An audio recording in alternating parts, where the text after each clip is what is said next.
Station का दहला लेकर मैं फिर हाजिर हूँ। खुले में नमाज पढ़ने पर इतनी हाय तौबा क्यों मची? आखिर इबादत के लिए इजाजत की जरूरत क्यों पड़ने लगी? क्या टीआरएस चीफ फेडरल फ्रंट बनाने में कामयाब हो पाएंगे? गैर कांग्रेसी और गैर बीजेपी फ्रंट की कितनी संभावना है? छत्तीसगढ़ और एमपी दोनों राज्यों में पूरी सरकार बन गई, वो भी दिखाएंगे। न्यू ईयर से पहले उत्तर भारत समेत दिल्ली में ठंड का 3rd डिग्री टॉर्चर लोगों को कपा रहा है। देश और दुनिया की हर भारत समेत दिल्ली में ठंड का 3rd डिग्री टॉर्चर लोगों को कपा रहा है। देश और दुनिया की हर अहम खबर के नहले पे सटीक विश्लेषण का दहला आपको दिखाएंगे। तो शुरू करते हैं नहले पे दहला इस वक्त की टॉप 25 खबरों के साथ।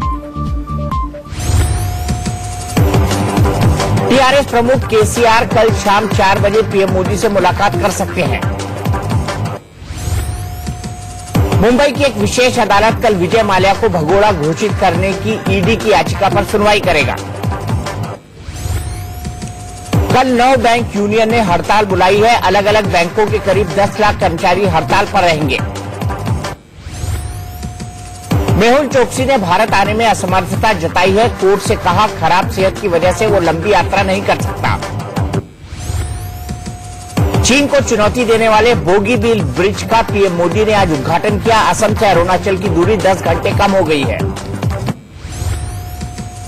पूर्व पीएम अटल बिहारी वाजपेयी की जयंती के मौके पर आज राष्ट्रीय स्मृति स्थल जाकर राष्ट्रपति और पीएम मोदी ने श्रद्धांजलि दी। अटल स्मारक का भी उद्घाटन किया गया। छत्तीसगढ़ में भूपेश बघेल के मंत्रिमंडल ने आज शपथ ली। 9 मंत्रियों को पद और गोपनीयता की शपथ दिलाई गई। मध्य प्रदेश में कमलनाथ मंत्रिमंडल में 28 मंत्रियों ने शपथ ली। राज्यपाल आनंदीबेन पटेल ने पद और गोपनीयता की शपथ दिलाई। नोएडा में पार्क में नमाज पढ़ने पर रोक लगा दी गई है। एसएसपी ने कहा है कि कर्मचारियों की ओर से नियमों का उल्लंघन करने पर कंपनियां जिम्मेदार होंगी। नए साल से पहले दिल्ली वासियों को बड़ा तोहफा मिला है। केजरीवाल सरकार ने पार्किंग शुल्क में बढ़ोतरी का फैसला वापस ले लिया है। लुधियाना में पूर्व पीएम राजीव गांधी की प्रतिमा पर कालिख पोती गई। अकाली दल के कार्यकर्ताओं पर आरोप लगा है। महागठबंधन पर एनसीपी अध्यक्ष शरद पवार ने बड़ा बयान दिया है। कहा 2019 में महागठबंधन बिना चेहरे के चुनाव लड़ेगा। मंत्रियों के शपथ ग्रहण के फौरन बाद बघेल कैबिनेट ने बड़ा फैसला लिया। बस्तर में टाटा स्टील प्लांट के लिए अधिग्रहित जमीन आदिवासियों को वापस मिलेगी। केंद्रीय मंत्री अनुप्रिया पटेल के पति आशीष पटेल बीजेपी से नाराज चल रहे हैं। कहा बीजेपी अपने सहयोगियों को सम्मान नहीं दे रही है। दिल्ली एनसीआर में ठंड के साथ प्रदूषण का स्तर भी तेजी से बढ़ रहा है। राजधानी में एयर क्वालिटी इंडेक्स 500 के करीब बना हुआ है।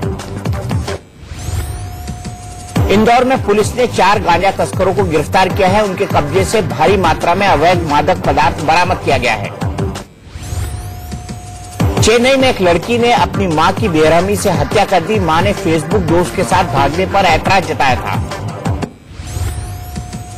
यूपी के गोंडा में तेज रफ्तार ट्रक ने बाइक में टक्कर मार दी। हादसे में 1 साल के मासूम की दर्दनाक मौत हो गई। एमपी के छिंदवाड़ा में बस और पिकअप गाड़ी की भीषण टक्कर हो गई। हादसे में पिकअप ड्राइवर की मौत हो गई। 30 से ज्यादा लोग घायल हुए हैं। हरियाणा के फतेहाबाद में गाड़ी चोरी की तस्वीरें सीसीटीवी में कैद हो गई हैं। चोर आधी रात में गली में खड़ी पिकअप वैन को लेकर फरार हो गए। यूपी के कुशीनगर में सेना में नौकरी दिलाने के नाम पर ठगी करने वाले गिरोह का पुलिस ने भांडाफोड़ किया है। ग्रेटर नोएडा में चलती कार में आग लगने से इंजीनियर की जलकर मौत हो गई। नोएडा की एक निजी कंपनी में शख्स काम करता था। दिल्ली के सुभाष नगर में दम घुटने से 2 लोगों की मौत हो गई। ठंड से बचने के लिए कमरे में अंगीठी जलाई थी। आगरा में पैराट्रूपर ट्रेनिंग स्कूल में इस बार क्रिसमस अनोखे तरीके से मनाया गया। एक पैराट्रूपर ने सेंटा का गेटअप लेकर पेन से छलांग लगाई।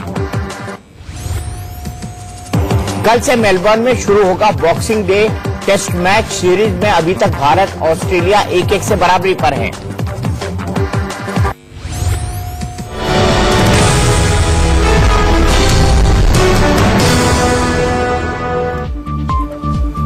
दिल्ली से सटे यूपी के नोएडा में खुले में नमाज पढ़े जाने को लेकर बवाल मचा है।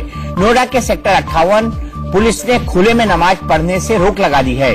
नोएडा के सेक्टर 58 पुलिस ने इंडस्ट्रियल एरिया में आने वाले नोएडा अथॉरिटी के पार्क में खुले में नमाज पढ़ने पर रोक लगाई है। इसके लिए पुलिस ने इंडस्ट्रियल एरिया के सभी कंपनियों को नोटिस भेजा है। इस नोटिस के मुताबिक अगर नोएडा सेक्टर 58 स्थित इंडस्ट्रियल हब स्थित कार्यालयों के कर्मचारी नियमों का उल्लंघन करते पाए गए तो इसके लिए संस्थान को ही जिम्मेदार ठहराया जाएगा। नोएडा पुलिस का कहना है कि कुछ लोगों ने नमाज पढ़ने के लिए मजिस्ट्रेट से इजाजत मांगी थी, लेकिन अभी तक कोई अनुमति नहीं मिली है। गौतम बुद्ध नगर के एसएसपी अजय पाल शर्मा का कहना है कि आदेश किसी धर्म विशेष के लिए नहीं है। 58 सेक्टर में जो अथॉरिटी का पार्क है, जिसके संबंध में कुछ व्यक्तियों के द्वारा वहां पर धार्मिक प्रेयर्स के लिए परमिशन मांगी गई थी, जिसकी परमिशन सिटी मजिस्ट्रेट कार्यालय से अभी तक नहीं दी गई थी। उसके बावजूद काफी भारी संख्या में वहां पर लोग इकट्ठे हुए, जिसके बारे में उनको अवगत करवाया गया कि किसी प्रकार की परमिशन अभी तक नहीं हुई है और यही सूचना संबंधित कंपनियों को दी गई थी। यह सूचना किसी धर्म विशेष के लिए ना होकर के सभी व्यक्तियों के लिए है और आप सभी से उम्मीद की जाती है कि गौतम बुद्ध नगर पुलिस का सौहार्द व शांति व्यवस्था बनाए रखने में सहयोग करें। नोएडा पुलिस के नोटिस में क्या लिखा है वो आपको बताते हैं। इस नोटिस में लिखा है कि हम आपको सूचित करना चाहते हैं कि प्रशासन सेक्टर 58 स्थित अथॉरिटी पार्क में शुक्रवार को नमाज समेत किसी भी धार्मिक गतिविधि करने की इजाजत नहीं देता है। अक्सर देखा जा रहा है कि कंपनी के कर्मचारी पार्क में नमाज पढ़ते हैं। इलाके के थाना प्रभारी ने ऐसे ग्रुप को पार्क में नमाज नहीं पढ़ने के निर्देश दिए हैं। सिटी मजिस्ट्रेट की तरफ से भी इस तरह की कोई अनुमति नहीं दी गई है। ऐसे में कंपनियों से उम्मीद की जाती है कि वो अपने कर्मचारियों को पार्क में नमाज पढ़ने के लिए मना करेंगे। अगर कोई कर्मचारी पार्क में नमाज पढ़ता है और ये पता चलता है कि कंपनी ने इस आदेश की जानकारी उसे नहीं दी है तो इसके लिए कंपनी को जिम्मेदार ठहराया जाएगा। दरअसल 19 दिसंबर को सेक्टर 58 के पार्क में नमाज पढ़ने पर 2 मुस्लिम लोगों को पुलिस ने गिरफ्तार कर जेल भेज दिया था। इसके बाद शनिवार को दोनों को जमानत पर छोड़ दिया गया।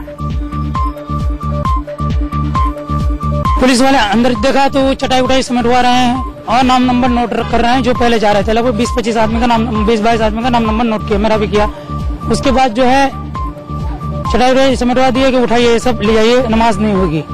उसके बाद जो है हमने रिक्वेस्ट किया कि सर आज पढ़ने दीजिए। पब्लिक को पता नहीं है, किसको पता है कि इतने आदमी का कौन नाम नंबर लेता, नमाज के लिए आते हैं चले जाते हैं। जगह भी पार्कों में नमाज हो रही है तो हमने कुछ लोगों से मशवरा करके इस पार्क में नमाज चालू कराने की कोशिश की है। सब लोगों ने सहयोग किया और वहाँ नमाज चालू हुई फरवरी 2013 से। और अप्रैल 2013 में हमने लिखित में नोएडा अथॉरिटी को दे दिया कि कहीं ये ना कहे कि भाई हमारे को तो कुछ आपने बताया नहीं, आप तो यहाँ नमाज पढ़ रहे हो। 2013 से लेकर आज तक नमाज हो रही है। 14 तारीख को नमाज को बाधित किया गया है बिल्कुल सख्ती से, 14 दिसंबर को। और उसके बाद 14 के बाद जो अभी वाला जुमा गया है, इस जुमे में जो है इन्होंने पूरी पीएसी से पार्क को घिरवा दिया, पीएसी लगा दिया था, इन्होंने फोर्स लगा दिया था और पार्क में पानी भरवा दिया। बोला कि नहीं बिल्कुल नमाज के लिए एक आदमी अंदर घुसने देंगे। अब ये समझिए कि नमाज पर नोएडा पुलिस को नोटिस जारी करने की आखिर नौबत क्यों आ गई। दरअसल पार्क में शुक्रवार की नमाज पढ़ने वालों की तादाद 10 से 15 लोगों की होती थी। कुछ हफ्तों से शुक्रवार को नमाज पढ़ने वालों की तादाद 500 से ज्यादा हो गई। सार्वजनिक पार्क में नमाज पढ़ने की वजह से पुलिस के पास शिकायत पहुंची। 2019 लोकसभा चुनाव के दौरान सांप्रदायिक सौहार्द बनाए रखने के लिए नोटिस जारी किया गया है। आपको बता दें इससे पहले भी हरियाणा के गुड़गांव में खुले में नमाज पढ़ने पर इसी तरह का आदेश जारी किया गया था। इसके अलावा कुछ हिंदू संगठनों ने भी खुले में नमाज पढ़े जाने का विरोध किया था। नोएडा के पार्क में नमाज पर पाबंदी के इस आदेश पर सियासी बयानबाजी भी शुरू हो गई है। कांग्रेस और समाजवादी पार्टी ने जहां योगी सरकार को निशाने पर लिया तो दूसरी तरफ मुस्लिम धर्मगुरुओं ने नमाज की इजाजत न मिलने का विरोध किया है। रिलीजियस फ्रीडम को अपने मद्देनजर रखते हुए अपने फैसले को रिकंसिडर करना चाहिए। ये हकीकत है कि नमाज मुसलमान आमतौर पर मस्जिद में ही अदा करता है और मस्जिदों का मकसद भी यही है कि वहाँ पे नमाज अदा की जाए। लेकिन कई ऐसी जगहें हैं जहाँ पर की मस्जिदें नहीं हैं, तो या तो फिर वहाँ पे मस्जिद तामीर करने की एडमिनिस्ट्रेशन इजाजत दे या वहाँ पर मस्जिद के लिए कोई एक अलग जगह मुतय्यन कर दी जाए, फिक्स कर दी जाए कि जब तक मस्जिद नहीं बनती है तब तक वहाँ पर मुसलमान नमाज अदा कर सकें। केवल इतना ही कहूँगा कि जब से योगी जी प्रदेश के मुख्यमंत्री बने हैं उन्होंने इस प्रदेश में अशांति का वातावरण पैदा किया है और ये तो केवल एक उदाहरण है। तो जब से वो मुख्यमंत्री बने हैं लगता है कि उत्तर प्रदेश अशांति के दौर से गुजर रहा है। हमारे उत्तर प्रदेश हो या देश हो, इतनी विविधताएं हैं, इतने लोगों की मान्यताएं हैं कि कहीं पर जुलूस एक एक हफ्ते निकलते हैं, कहीं पर माता की चौकी 10 दिन निकलती हैं। तो अगर पुलिस धार्मिक काम करने लगे तो धर्म के लोग क्या काम करेंगे? पुलिस को चाहिए कि वो हिंदू मुस्लिम इन सब डिस्प्यूट में ना पड़ते हुए उत्तर प्रदेश के नागरिकों की रक्षा के काम करे, उत्तर प्रदेश की बेटियों की हिफाजत करे, उत्तर प्रदेश में जो क्राइम का ग्राफ बढ़ता जा रहा है उसको कम करने का काम करे। मंदिर मस्जिद पूजा पाठ कौन कैसे करेगा, ये उत्तर प्रदेश की पुलिस का विषय नहीं है। माननीय न्यायालय का निर्देश है कि सार्वजनिक स्थानों पर कोई धार्मिक आयोजन नहीं हो सकता। तो जब आप सार्वजनिक स्थान पर करेंगे और वहाँ पुलिस और प्रशासन की जिम्मेदारी है कि अमन चैन कायम रहे। शिया वक्फ बोर्ड के चेयरमैन वसीम रिजवी ने भी नोएडा पुलिस के विवादित नोटिस का समर्थन किया है। रिजवी ने कहा कि यह फैसला मुसलमानों को गुनाह से बचाने के लिए लिया गया है। नमाज का इशू बहुत इंपॉर्टेंट इशू है।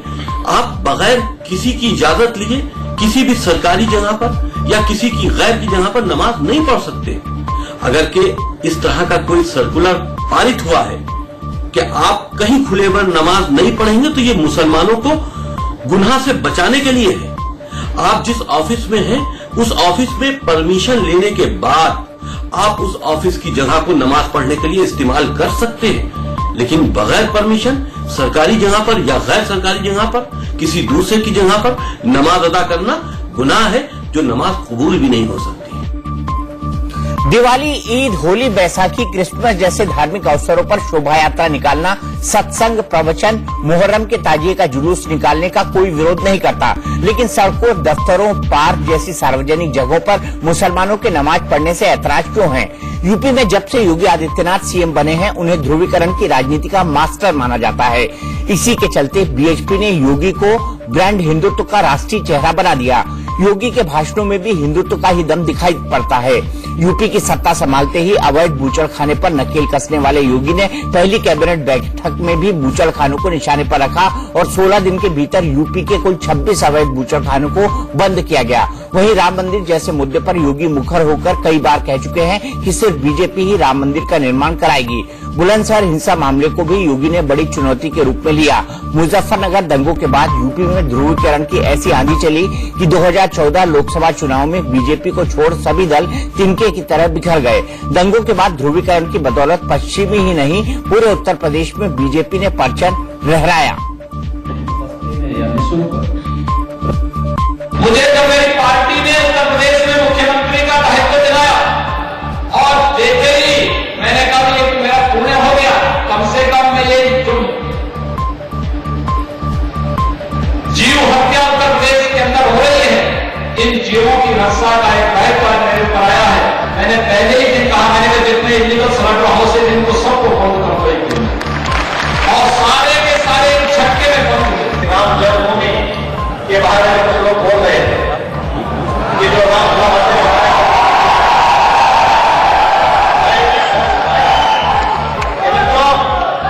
कार्य लोग भी करेगा और जब भी करेंगे ये कार्य हम ही करेंगे, कोई दूसरा नहीं। बुलंदशहर की घटना एक साजिश थी, साजिश का पर्दाफाश कल हो चुका है। ये साजिश वही लोग कर रहे हैं जिन लोगों ने प्रदेश में जहरीली शराब बना करके यहाँ के निर्दोष लोगों को मारने का प्रयास किया था। ये राजनीतिक षड्यंत्र था और राजनीतिक षड्यंत्र वे लोग करते हैं जो कायर हैं। कानून के दायरे में रह करके प्रदेश सरकार ने एक बड़ी साजिश को बेनकाब किया है। खुले में नमाज पढ़ने को लेकर आखिर विवाद की कहानी कहां से शुरू हुई वो भी जान लेते हैं। करीब 2 दशक पहले मुंबई में मुसलमानों ने मस्जिदों के बाहर जुम्मे की नमाज पढ़ना शुरू कर दिया, जिससे लोगों को परेशानी हुई और जमकर इसका विरोध भी हुआ। शिव सैनिक इस मामले को लेकर बाला साहेब ठाकरे के पास गए। बाला साहेब ने हिंदुओं को आदेश दिया कि वो हर मंदिर के बाहर खड़े होकर सुबह शाम आरती करें। शुक्रवार की नमाज तो हफ्ते में 1 दिन होती थी, लेकिन आरती दिन में 2 बार होने लगी। इंतजामों को लेकर मुंबई पुलिस के हाथ पांव फूल गए और प्रशासन को दोनों धर्मों के नेताओं की मीटिंग बुलानी पड़ी, जिसमें फैसला हुआ कि न तो मुसलमान सड़कों पर नमाज पढ़ेंगे और न ही हिंदू सड़क पर आरती करेंगे। वहीं हरियाणा सरकार ने मस्जिदों के बाहर नमाज पढ़ने पर पाबंदी लगाई और गुड़गांव में खुले में नमाज पढ़ने पर जमकर विरोध हुआ। वहीं इसी साल जुलाई 2018 में मद्रास हाईकोर्ट ने भी खुले में नमाज को लेकर संज्ञान लिया। कोर्ट ने कहा कि लोगों को इबादत करने का अधिकार है, लेकिन सार्वजनिक जगहों पर अतिक्रमण नहीं किया जा सकता। इसके साथ ही अदालत ने नुंग बक्कम इलाके में मुसलमानों के लगे शामियाने को हटाने को कहा। और अब बात गठबंधन की। टीआरएस चीफ और तेलंगाना के सीएम के चंद्रशेखर राव इन दिनों फेडरल फंड बनाने के मिशन पर हैं। केसीआर के इस टूर के लिए बाकायदा एक चार्टर्ड विमान किराए पर लिया गया है और वो अलग अलग राज्यों का दौरा कर रहे हैं। केसीआर गैर कांग्रेसी और गैर बीजेपी फंड बनाना चाहते हैं, ऐसा फंड जिसका राष्ट्रीय राजनीति में बड़ा असर हो। देश के 6 बड़े राज्यों में अभी गैर कांग्रेस और गैर बीजेपी सरकारें हैं। ओडिशा, पश्चिम बंगाल, केरल, तमिलनाडु, तेलंगाना और आंध्र प्रदेश में लोकसभा की कुल 164 सीटें हैं। ऐसे में 2019 के मद्देनजर ये राज्य काफी अहम हो जाते हैं। कल केसीआर ने ओडिशा के सीएम नवीन पटनायक और बंगाल की सीएम ममता बनर्जी से मुलाकात कर फेडरल फंड की संभावनाएं टटोलने की कोशिश की थी। मिशन के अगले पड़ाव में केसीआर बीएसपी सुप्रीमो मायावती और समाजवादी पार्टी अध्यक्ष अखिलेश यादव से मिलने वाले हैं। केसीआर इन दोनों बड़े नेताओं को अपने फेडरल प्लान के बारे में समझाएंगे। 2019 से पहले केसीआर एक बड़ा दांव चलना चाहते हैं, लेकिन बड़ा सवाल यही है कि अखिलेश और मायावती केसीआर के पाले में जाने के लिए तैयार होंगे या नहीं। वैसे यूपी में एसपी और बीएसपी कांग्रेस को बाहर कर सॉलिड गठबंधन बनाने की तैयारी में है, लेकिन राजनीति में संभावनाएं कभी मरती नहीं हैं।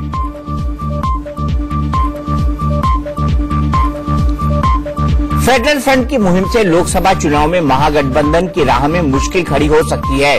दरअसल केसीआर जिन प्रमुख दलों के नेताओं को फेडरल फ्रंट में शामिल करने की कोशिश में जुटे हैं, उनमें से कई दल ऐसे हैं जो अभी महागठबंधन बनाने की मुहिम में भी शामिल हैं।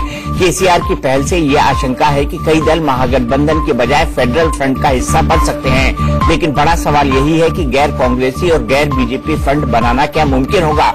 आइए जरा सियासी समीकरणों को समझ लेते हैं। केसीआर के लिए मुश्किल दक्षिण से ही शुरू हो जाती है। आंध्र प्रदेश के मुख्यमंत्री और तेलुगु देशम पार्टी के मुखिया चंद्रबाबू नायडू ने तेलंगाना में कांग्रेस के साथ मिलकर टीआरएस के खिलाफ चुनाव लड़ा। संसद में टीडीपी द्वारा लाए अविश्वास प्रस्ताव का भी टीआरएस ने समर्थन नहीं किया, लिहाजा टीडीपी के साथ गठबंधन की संभावना न के बराबर है। महाराष्ट्र की बात करें तो यहाँ एनसीपी और कांग्रेस का गठबंधन तय हो चुका है। वहीं शिवसेना तमाम नाराजगी के बावजूद भी एनडीए के साथ ही रह सकती है। वहीं बिहार की बात करें तो सूबे की तमाम पार्टियां पहले ही एनडीए और यूपीए के बीच बट चुकी हैं। जहां जेडीयू और लोक जनशक्ति पार्टी एनडीए में है, तो वहीं आरजेडी, राष्ट्रीय लोक समता पार्टी और हिंदुस्तान अवाम मोर्चा यूपीए में है। यानी यहाँ फेडरल फंड की कोई संभावना नहीं है। ऐसे में यूपी पर नजर ठहर जाती है। यूपी में एसपी, बीएसपी और राष्ट्रीय लोकदल के बीच गठबंधन की बात चल रही है, लेकिन अभी भी कांग्रेस से हाथ मिलाने की संभावना खत्म नहीं हुई है। एमपी और राजस्थान में मायावती की पार्टी कांग्रेस को समर्थन दे चुकी है, इसलिए मायावती और अखिलेश को मनाना भी मुश्किल होगा। पंजाब में अकाली दल पहले से ही एनडीए का हिस्सा है। ऐसे में ओडिशा, पश्चिम बंगाल, केरल, तमिलनाडु और तेलंगाना जैसे राज्य ही बचते हैं जहां गैर बीजेपी और गैर कांग्रेसी सरकारें हैं। लेकिन फेडरल फंड के सामने सबसे बड़ी चुनौती तो यही होगी कि अगर फंड बनता भी है तो इसका चेहरा कौन होगा। जिस तरह महागठबंधन में कई नेताओं की निजी महत्वाकांक्षाएं आड़े आती हैं, उसी तरह फेडरल फंड पे भी दिक्कत आएगी। साथ ही फेडरल फंड के नेताओं को बीजेपी और कांग्रेस का मजबूत विकल्प भी जनता के सामने पेश करना होगा। अगर महागठबंधन के मुकाबले फेडरल फ्रंट बनता है तो इसका सीधा सीधा नुकसान कांग्रेस को होगा। इसलिए कांग्रेस केसीआर को बीजेपी की बी टीम बता रही है। वहीं बीजेपी ने केसीआर पर हमला बोला है। आप बंगाल जाओ, आप उड़ीसा जाओ, आप दिल्ली जाओ, ये तो हकीकत में फैसला है, आप बीजेपी का बी टीम है। सिर्फ बहाना है और उनका सेल्फ एक पब्लिसिटी बनाने के लिए ये काम चल रहा है। और ये सिर्फ ममता बनर्जी से मिलने के बाद, नवीन पटनायक से मिलने के बाद क्यों आप जाके फिर प्रधानमंत्री से मिल रहे हैं, ये साबित करता है आप प्रधानमंत्री की रिपोर्ट देने वाला है। आपको अर्ली इलेक्शन लगाने के लिए ये ड्यूटी लगाया गया है। आप सिर्फ प्रधानमंत्री के लिए काम कर रहे और ये थर्ड फ्रंट, फेडरल फ्रंट के लिए आप घूम रहे। सिर्फ जो कांग्रेस का महाकूटमी गठबंधन बनने वाला है उसको डिस्टर्ब कर सके। देखिए, पहले महागठबंधन था, वो गुटबंधन हो गया, तो गुट टूटने के बाद अब फेडरल फ्रंट हो गया। हकीकत यह है कि चाहे वो केसीआर हो, चाहे शरद पवार हो, चाहे ममता बनर्जी हो, चाहे मायावती हो, चाहे अखिलेश यादव हो, चाहे राहुल गांधी हो, चाहे कोई और पार्टी का चीफ हो, सबकी एक ही नजर है। टीडीपी चीफ की भी वही नजर है कि मैं किसी तरह प्रधानमंत्री बन जाऊं। भाई, एक देश में कितने प्रधानमंत्री होंगे? एक ही तो प्रधानमंत्री होंगे। अब सब लोग एक दूसरे से आपस में लड़ रहे हैं, तो वही होता है जैसे कुएं में मेंढक रहता है, एक ऊपर जाता है तो नीचे खींचते हैं, वही वाली बात है यहाँ पर। मध्य प्रदेश में आज कमलनाथ के मंत्रियों ने पद और गोपनीयता की शपथ ली। अपने चुनावी वादों को पूरा करने के लिए कमलनाथ ने स्पेशल 28 का गठन किया है। भोपाल में राजभवन में कमलनाथ के मंत्रियों का शपथ ग्रहण समारोह हुआ। कुल 28 मंत्रियों ने शपथ ली है। एक हफ्ते बाद मध्य प्रदेश को पूरी सरकार मिल गई। मंत्रिमंडल में मुख्यमंत्री कमलनाथ, पूर्व मुख्यमंत्री दिग्विजय सिंह और प्रदेश कांग्रेस अध्यक्ष ज्योतिरादित्य सिंधिया गुट के नेताओं का बैलेंस बनाया गया है। आइए आपको कमलनाथ के मंत्रियों के बारे में सिलसिलेवार ढंग से बताते हैं। डॉक्टर गोविंद सिंह लाहार से 7वीं बार विधायक हैं। पहले कांग्रेस सरकार में मंत्री रह चुके हैं। 67 साल के सिंह ने अपनी कुल आय 20,67,220 रूपये बताई है। हुक्म सिंह कराड़ा शाजापुर से 5वीं बार के विधायक और पहले भी मंत्री रह चुके हैं। कराड़ा ने 3,21,360 रूपये की कुल इनकम घोषित कर रखी है। बाला बच्चन राजपुर से 5वीं बार विधायक बने हैं और पूर्व मंत्री हैं। इन पर कई आपराधिक मामले दर्ज हैं। कुल इनकम 7,24,620 रूपये बताई है। जयवर्धन सिंह पूर्व सीएम दिग्विजय सिंह के बेटे हैं और राघुगढ़ से लगातार दूसरी बार विधायक हैं। 32 साल के जयवर्धन पर कोई आपराधिक मामला दर्ज नहीं है। कुल आय 14,20,352 रूपये घोषित कर रखी है। जीतू पटवारी राव से दूसरी बार विधायक हैं और मालवा में खास पकड़ रखते हैं। जीतू को राहुल गांधी का नजदीकी माना जाता है। 45 साल के जीतू ने इनकम टैक्स में कुल 15,31,526 रूपये की आय घोषित की है। गोविंद सिंह राजपूत सुर्खी सीट से विधायक हैं। 52 साल के राजपूत ने कुल 14,27,101 रूपये की आय घोषित कर रखी है। इमरती देवी डबरा से तीसरी बार विधायक हैं और दलित महिला नेता के रूप में उनकी पहचान होती है। इमरती सिंधिया गुट की मानी जाती है। तरुण भानोट जबलपुर पश्चिम से दूसरी बार विधायक बने हैं और कमलनाथ के करीबी और ब्राह्मण चेहरा हैं। इन सबके अलावा महेश्वर से विधायक विजय लक्ष्मी साधो और भोपाल उत्तर से विधायक आरिफ अकील को भी मंत्री बनाया गया है। लखन घनघोरिया, ब्रजेंद्र सिंह राठौर, सज्जन सिंह वर्मा, लाखन सिंह यादव, तुलसी सिलावट को भी मंत्री बनाया गया है। ओम प्रकाश मरकाम, सुखदेव पासे, प्रभुराम चौधरी को भी मौका दिया गया है। हर्ष यादव, कमलेश्वर पटेल, सचिन यादव, पीसी शर्मा, सुरेंद्र सिंह बघेल, उमंग सिंघार और प्रद्युम्न सिंह को भी मंत्री बनाया गया है। कमलनाथ की कैबिनेट में प्रदीप जायसवाल, महेंद्र सिसोदिया और प्रियव्रत सिंह को भी जगह दी गई है। शपथ लेने के बाद कमलनाथ के मंत्री भी जोश में हैं। मंत्रियों ने अपने चुनावी वादे को पूरा करने की बात कही है। कांग्रेस पार्टी का वचन पत्र जो हमारे राष्ट्रीय अध्यक्ष माननीय राहुल जी के मार्गदर्शन में बनाया गया था और माननीय कमलनाथ जी ने उस वचन पत्र को जनता के सामने मध्य प्रदेश की रखा था, उसमें लिखा हुआ हर शब्द हमारे लिए गीता के समान है। पूरी तरह से पूरी निष्ठा के साथ, ईमानदारी के साथ वचन पत्र पे काम करेंगे और किए हुए वचन पूरे करेंगे। छत्तीसगढ़ में भी आज पूरी सरकार बन गई। सीएम बनने के 8 दिन बाद भूपेश बघेल की कैबिनेट ने शपथ ली। बघेल की कैबिनेट में 9 मंत्रियों को शामिल किया गया है। रायपुर में राज्यपाल आनंदीबेन पटेल ने सभी को पद और गोपनीयता की शपथ दिलाई। मंत्रिमंडल में आला कमान ने जातिगत समीकरणों को ध्यान में रखा है। मंत्रिमंडल में 3 आदिवासी और 2 सतनामी समाज के विधायकों को शामिल किया गया है, जबकि एक महिला मंत्री को भूपेश बघेल की टीम में जगह मिली है। आइए एक नजर डालते हैं छत्तीसगढ़ की नई कैबिनेट पर। ब्राह्मण समाज से आने वाले रविंद्र चौबे को बघेल ने मंत्री बनाया है। चौबे पहले भी मंत्री और नेता प्रतिपक्ष रह चुके हैं। प्रेमसाय सिंह टेकाम को भी सरकार में शामिल किया गया है। सरगुजा से आने वाले टेकाम पहले मंत्री रह चुके हैं। साथ ही छत्तीसगढ़ में कांग्रेस के अल्पसंख्यक चेहरे मोहम्मद अकबर को भी मंत्री पद मिला है। अकरम जोगी सरकार में मंत्री रह चुके हैं। इस बार अकरम ने सबसे ज्यादा 59,284 वोटों से जीत का रिकॉर्ड बनाया है। बस्तर के आदिवासी समाज से आने वाले कवासी लखमा पर भी भूपेश बघेल ने भरोसा किया है। लखमा वरिष्ठ नेता हैं और 4 बार से विधायक हैं। महिला प्रतिनिधित्व को देखते हुए दूसरी बार विधायक बनी अनिला भेड़िया को मंत्री बनाया गया है। अनिला महिला होने के साथ साथ आदिवासी वर्ग की शर्त भी पूरी करती है।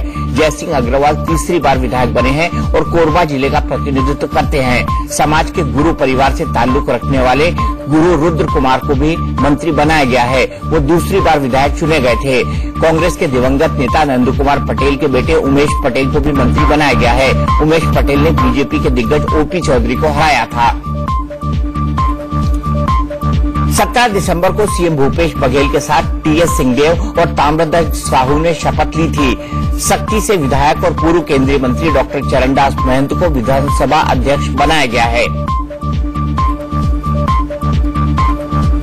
पूर्व पीएम अटल बिहारी वाजपेयी की 94वीं जयंती पर देश भर में कई कार्यक्रमों का आयोजन किया गया। राजधानी दिल्ली में सदैव अटल स्मृति स्थल पर तमाम नेताओं ने अटल जी को श्रद्धांजलि दी। राष्ट्रपति रामनाथ कोविंद, उपराष्ट्रपति वेंकैया नायडू ने अटल जी को पुष्पांजलि दी। प्रधानमंत्री नरेंद्र मोदी और बीजेपी अध्यक्ष अमित शाह ने भी वाजपेयी जी को श्रद्धांजलि दी। पूर्व प्रधानमंत्री मनमोहन सिंह, केंद्रीय मंत्रियों और राजनीतिक जगत की तमाम हस्तियों ने अटल जी को याद किया। श्रद्धांजलि समारोह में पंकज उदास ने भजन भी गाया। झुकाते हैं शीश तूने, माना है ईश तुम्हें,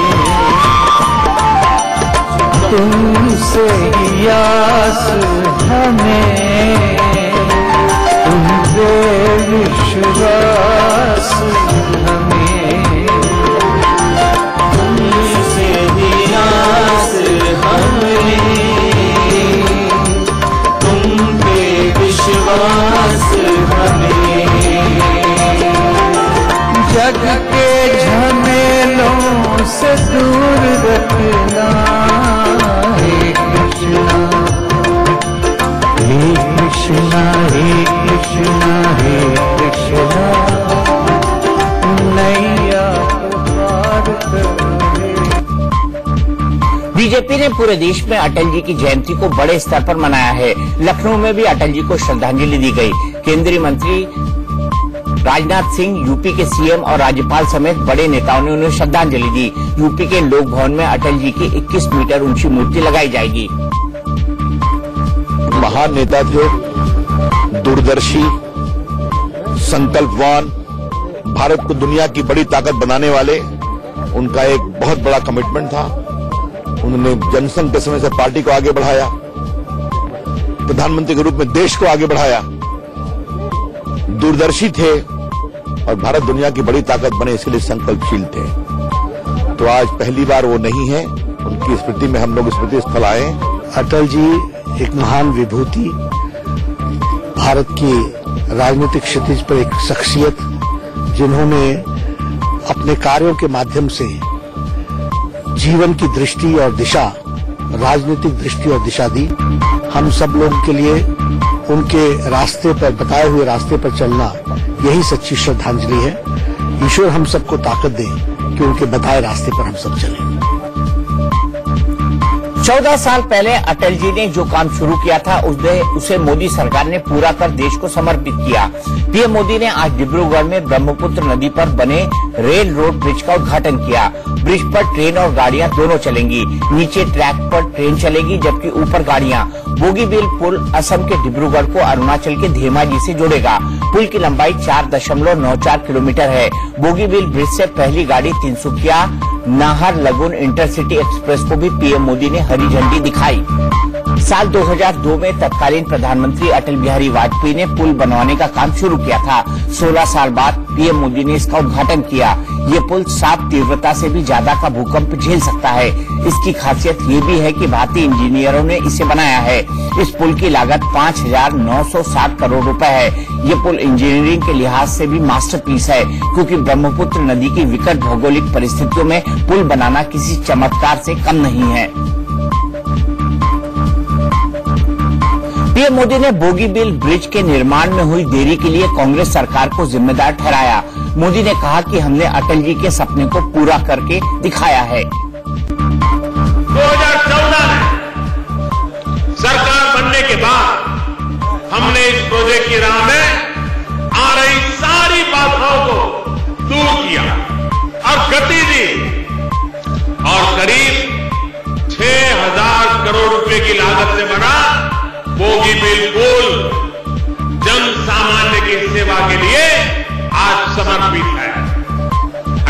उनके जन्मदिवस पर उनका ये सपना पूरा करके कृतज्ञ राष्ट्र ने उन्हें आज उत्तम श्रद्धांजलि दी है।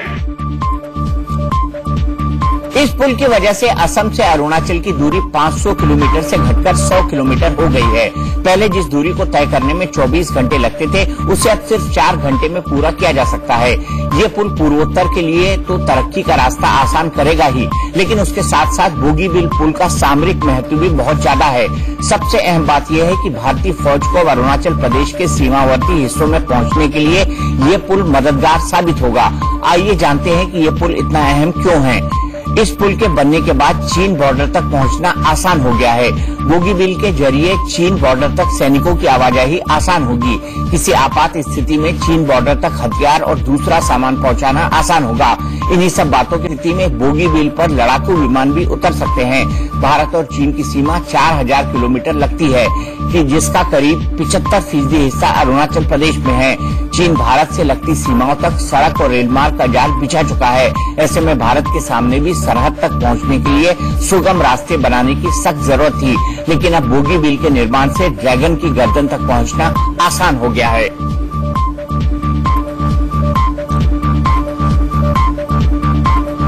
कर्नाटक के मुख्यमंत्री एचडी कुमारस्वामी एक वीडियो में जेडीएस नेता प्रकाश की हत्या करने वालों को गोली मारने के लिए कहते हुए दिखाई दिए। वायरल वीडियो क्लिप में मुख्यमंत्री कुमारस्वामी फोन पर कहते दिखाई दिए, प्रकाश काफी अच्छा आदमी था, मुझे नहीं मालूम किसने और क्यों ऐसा किया, लेकिन उन लोगों को बेरहमी से गोली मार दो, इसमें कोई दिक्कत नहीं है। बताया जा रहा है कि कुमारस्वामी राज्य के एक वरिष्ठ पुलिस अफसर को ये आदेश दे रहे थे। हालांकि बाद में कर्नाटक के सीएम एचडी कुमारस्वामी ने अपने बयान पर सफाई दी। उन्होंने कहा कि ये मेरा आदेश नहीं था, उस वक्त मैं बहुत भावुक था। 2 हत्याओं के लिए जेल में बंद वे लोग जब बाहर आए तो उन्होंने जेडीएस नेता प्रकाश की हत्या कर दी। उन्होंने जमानत का दुरुपयोग किया है। लेकिन एचडी कुमारस्वामी का वीडियो सामने आने के बाद कर्नाटक की राजनीति में भूचाल आ गया। बीजेपी नेताओं ने उन पर एक के बाद एक सियासी हमले किए, जबकि जेडीएस नेताओं ने कुमारस्वामी का बचाव किया। ಅದು ಆ ಒಂದು ಸಂದರ್ಭದಲ್ಲಿ ಬಂದಂತ ಕೋಪದಲ್ಲಿ ಯಾಕೆಂದ್ರೆ ಅವ್ರ ಜಾಮೀನು ಹಿಂದಿನ 2 ಕೊಲೆಗೆ ಕಾರಣಕರ್ತರಾಗಿರ್ತಕ್ಕಂಥವ್ರೆ ಅವರು ಜೈಲಿನಲ್ಲಿದ್ರು। इस बीच बीजेपी नेता शिव कुमार ने एचडी कुमारस्वामी पर निशाना साधते हुए उन्हें माफी मांगने की नसीहत दी। तो जो उनके पार्टी के कार्यकर्ताओं का मर्डर किए, मुझे भी व्हाट्सएप में देखा है, कोई मजदूर में एक अपना कार्यकर्ता जेडीएस का कार्यकर्ता प्रकाश करके उसको मारा गया है, मर्डर किया होगा। आदमी कौन मर्डर किया कुछ पता नहीं है, लेकिन ऑफिसर को सम्मान्य मुख्यमंत्री कुमारस्वामी ऐसे फोन पे बोला है उस ऑफिसर को, उसको मारो, मर्सीलेसली मारो, वर्दा किया न्यावन। क्या है, एक मुख्यमंत्री होते नाते ऐसे बयान दिया तो पब्लिक क्या समझेगा, वो बहुत गलत चीज है। वहीं जेडीएस नेता भोजे गौड़ा ने कुमारस्वामी का बचाव किया और उनके बयान को भावुकता में कही गई बात करार दिया। It is natural. He is hailed from village. This one. In that circumstances, when a shock news was heard by the Kumaraswamy, suddenly it is react like what's wrong in it? 1984 के सिख विरोधी दंगों के विरोध में youth Akali Dal के कार्यकर्ताओं ने लुधियाना में पूर्व प्रधानमंत्री राजीव गांधी की प्रतिमा पर काला पेंट पोत दिया। अकाली कार्यकर्ताओं ने प्रतिमा के नीचे क्रॉस के निशान भी बनाए हैं। राजीव गांधी की प्रतिमा पर काला पेंट पोतने के अलावा हाथों पर लाल पेंट लगाया गया। अकाली कार्यकर्ताओं ने सिख कत्लेआम के लिए पूर्व प्रधानमंत्री राजीव गांधी को सबसे बड़ा जिम्मेदार ठहराया है।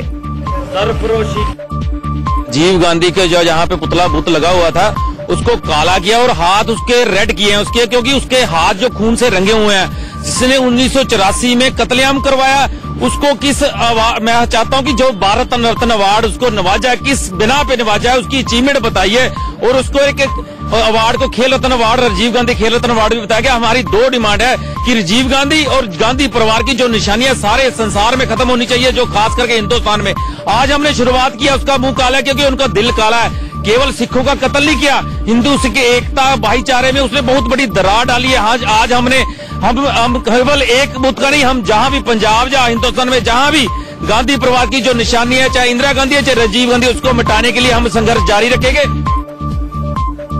अकाली दल के कार्यकर्ताओं ने इस घटना को ऐसे समय पर अंजाम दिया है जब उनकी पार्टी ने मांग की है कि राजीव गांधी से भारत रत्न वापस लेने का प्रस्ताव पारित करने के लिए विधानसभा का विशेष सत्र बुलाया जाए।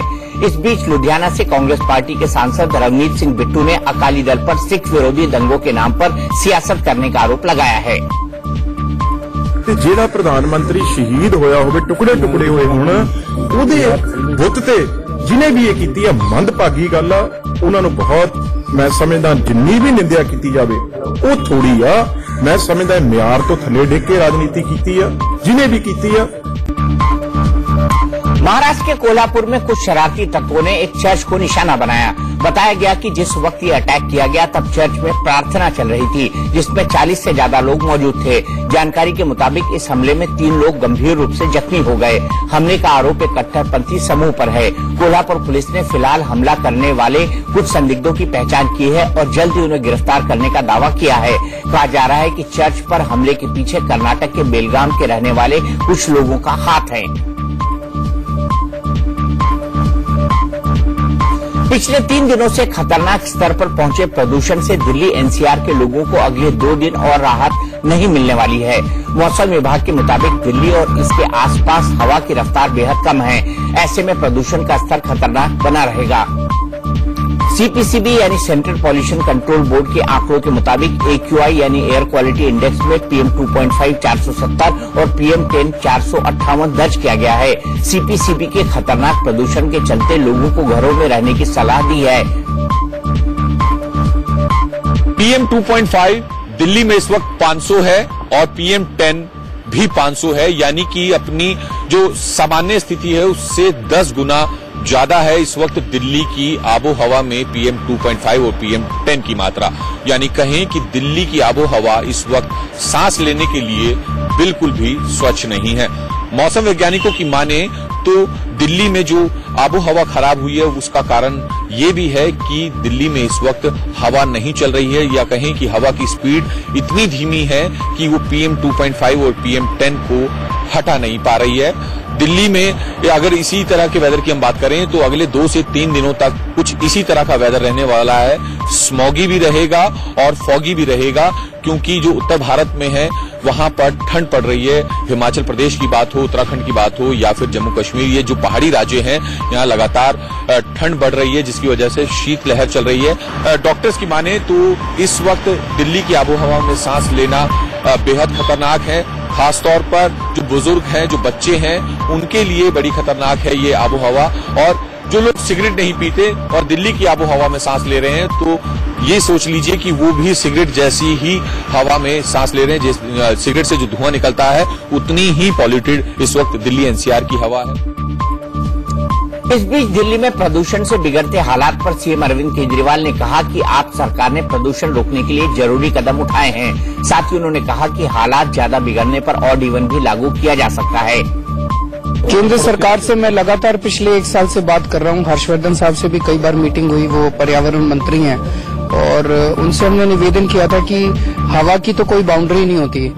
वो पंजाब की हवा भी इधर आती है, दिल्ली की हवा उधर जाती है। तो अगर हमें दिल्ली में हवा का प्रदूषण रोकना है तो केंद्र सरकार को पहल करके आसपास के सभी राज्यों को एक साथ बिठाना पड़ेगा। और जो भी जैसे नवंबर के महीने में, खासतौर से अक्टूबर नवंबर में 20-25 दिन ऐसे होते हैं जब पंजाब की पराली जलाने से धुआं इधर आता है। तो जब तक केंद्र सरकार इसमें कदम नहीं उठाएगी तब तक उसको नहीं किया जा सकता। ऑड इवन की कोई पॉसिबिलिटी है क्या? अगर कभी भी जरूरत पड़ेगी तो हम जरूर करेंगे। हालांकि प्रदूषण कम करने के लिए ऑड इवन फार्मूले का नाम सुनते ही दिल्ली के लोगों ने इसे सिरे से नकार दिया। मेट्रो चल पड़ी है, केवल व्हीकल ऑड इवन कर देने से तो कुछ होगा नहीं, उल्टा प्रॉब्लम ही बढ़ेगी लोगों की। ये जो है सब पैसा कमाने का वो है इनका, ऑड इवन से कोई फर्क नहीं पड़ने वाला। ऑड इवन मैडम डिस्टर्ब ही करेगा हमारे को दोबारा से, नहीं और कुछ नहीं होगा। मौसम वैज्ञानिकों के मुताबिक हरियाणा और राजस्थान पर एक चक्रवाती दबाव बना हुआ है। अगले 2-3 दिनों में इसके कमजोर होने की संभावना है। इसके बाद हवा की रफ्तार तेज होगी, जिसके बाद प्रदूषण से राहत मिलने की उम्मीद है। उत्तर भारत में ठंड का कहर जारी है। मंगलवार को भी इससे राहत नहीं मिली। श्रीनगर में ठंड से डल झील लगभग जम गई है। वहीं पंजाब के अमृतसर में लोग ठिठुरने पर मजबूर हो गए, जबकि दिल्ली के लोगों ने कपकपाती ठंड में आंखें खोली। इसके अलावा रांची में भी ठंड से लोगों का हाल बेहाल है। पहाड़ी इलाकों में लगातार हो रही बर्फबारी से पंजाब, हरियाणा, उत्तर प्रदेश, मध्य प्रदेश और राजस्थान में शीतलहर जारी है। इन राज्यों में न्यूनतम तापमान में लगातार गिरावट दर्ज की गई है। श्रीनगर में 0 से 6.8 डिग्री सेल्सियस नीचे तापमान दर्ज किया गया। वहीं दिल्ली में न्यूनतम तापमान 4.6 डिग्री सेल्सियस रिकॉर्ड किया गया। पंजाब के आदमपुर में न्यूनतम तापमान 1.6 डिग्री सेल्सियस दर्ज किया गया, जबकि हरियाणा में करनाल सबसे ठंडा रहा। यहाँ पर न्यूनतम तापमान 3.4 डिग्री सेल्सियस महसूस किया गया। राजस्थान में भी न्यूनतम तापमान में गिरावट दर्ज की गई। वहाँ श्रीगंगानगर सबसे ठंडा रहा, जिसका न्यूनतम तापमान 2.7 डिग्री सेल्सियस रिकॉर्ड किया गया। वहीं उत्तर प्रदेश में भी ठंड से लोग ठिठुरने को मजबूर दिखे। वहां मुजफ्फरनगर सबसे ठंडा रहा, जिसका न्यूनतम तापमान 0.1 डिग्री रिकॉर्ड किया गया, जबकि लखनऊ में न्यूनतम तापमान 5 डिग्री के आसपास बना हुआ है। मौसम विभाग के मुताबिक आने वाले दिनों में ठंड और कोहरे से कोई राहत मिलने के आसार नहीं है।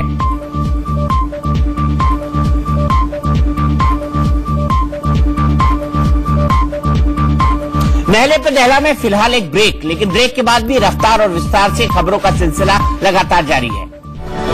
सतना की डीपीएस सोसाइटी के पास एक कार में अचानक आग लग गई, जिससे उसमें बैठे कार के मालिक की जलकर मौत हो गई। मारे गए शख्स की पहचान पवन कुमार के रूप में हुई है। पवन नोएडा की एक निजी कंपनी में इंजीनियर थे। इन दिनों पवन की नाइट शिफ्ट चल रही थी, जिसे खत्म कर वो घर लौट रहे थे। दावा है कि तभी उनकी कार में आग लग गई। इस दौरान वो कार से निकल नहीं पाए और जलकर उनकी मौत हो गई।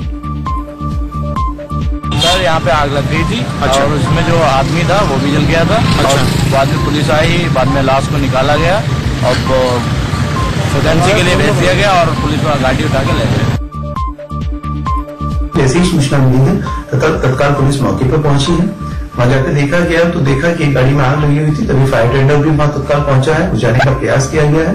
जिस गाड़ी में आग लगी थी उसमें एक व्यक्ति पहले से ही मौजूद था, जिसकी जलकर मृत्यु हो गई है। पुलिस द्वारा जो उसकी बॉडी का अवशेष बचा हुआ है उसे पोस्टमार्टम हेतु भेजा जा रहा है और इसमें आगे की वैधानिक कार्यवाही की जा रही है। बिहार के मुजफ्फरपुर में 20 सड़क पर एक प्रेमी जोड़े की बेरहमी से पिटाई कर दी गई। प्रेमी जोड़े को बिजली के पोल से बांधकर बेरहमी से पीटा गया। इतना ही नहीं, प्रेमी जोड़े को इस शर्त पर छोड़ा गया कि वो 51,000 रुपए जुर्माना देंगे।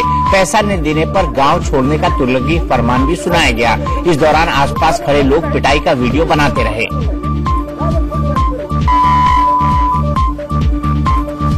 आंध्र प्रदेश के काकीनाडा कोस्ट से 13 ओएनजीसी कर्मचारियों को रेस्क्यू किया गया है। ये सभी कर्मचारी फेतई तूफान के बाद ओएनजीसी की ऑयल फील्ड ओलिंदा स्टार रिंग में फंसे थे। नेवी के मार्कोस कमांडो ने इन सभी ओएनजीसी कर्मचारियों का रेस्क्यू किया। दरअसल फेतई तूफान के बाद ओएनजीसी का टेक्निकल स्टाफ इसमें फंस गया था, लेकिन खबर मिलते ही नौसेना हरकत में आ गई और मार्कोस कमांडोज ने इन्हें बचाया।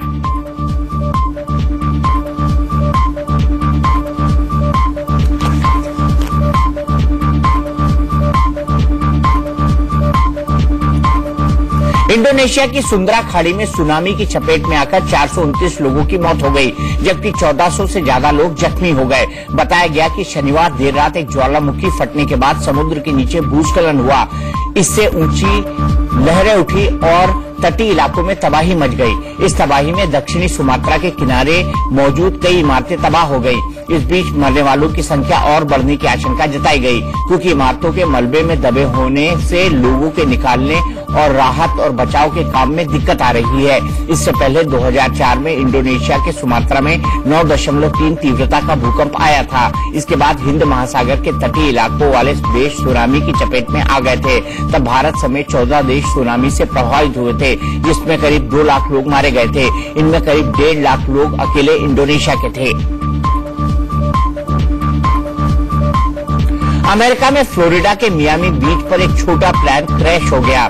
बताया गया कि छोटे प्लेन में 4 लोग सवार थे। कहा जा रहा है कि तकनीकी खराबी की वजह से प्लेन हादसे का शिकार हो गया, लेकिन पायलट ने जैसे तैसे इसे मियामी बीच पर उतार दिया, जिसके बाद वहां मौजूद लोग मदद के लिए दौड़ पड़े। कहा जा रहा है कि प्लेन में सवार 4 लोग बुरी तरह घायल हो गए हैं, जिन्हें इलाज के लिए अस्पताल में भर्ती करवाया गया है।